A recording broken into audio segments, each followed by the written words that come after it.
ku xëy di maaree ka reeka xàqtaaya ka bég xëyal di tuuba ka waaroo kay yërëmtalu yow ku xëy di maaree ka reeka xàqtaaya ka bég xëyal di tuuba ka waaroo kay yërëmtalu yow ku xëy di dox aka waxtaanee ka fen aka jaw xëyal di jéggulu loo daa def te neexula yow ku xëy di wax sa ayib ngir réere ay ayibam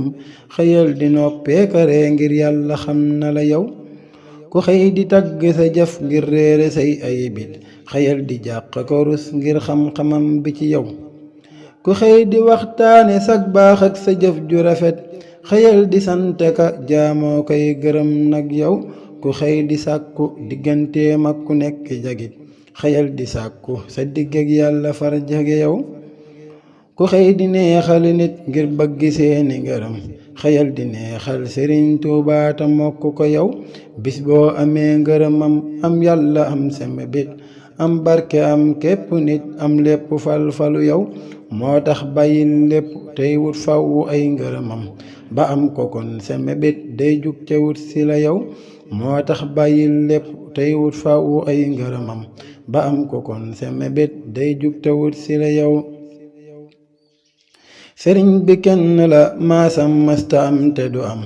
moo jiitu sang ya deefa dégg ak yu ne gis sëriñ bi kenn la maasam masta am te du am moo jiitu sang ya deefa dégg ak yu ne gis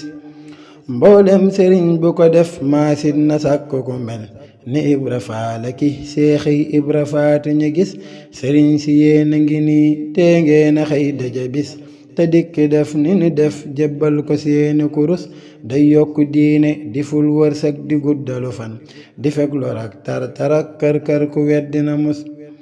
ku mus mu seeti ko ngir suukar la waaju ko mus mu seeti faw musal bul faale yow ku la xas ku fas ni Bamba sa maasum baaya dëggu jugal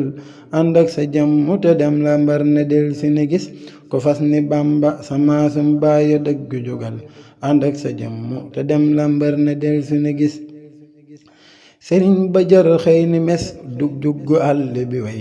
di laajo koy wut ba am téeméeri at mi ngi nii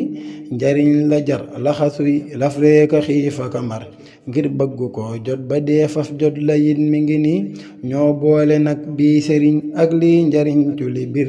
te kenn réeru ci ay mbokkam lu màgga ngi nii subhaana rabbika rabbil izzati ammaa yasifuun wa salaamun alal mursaliin walhamdulillaahi rabbil aalamiin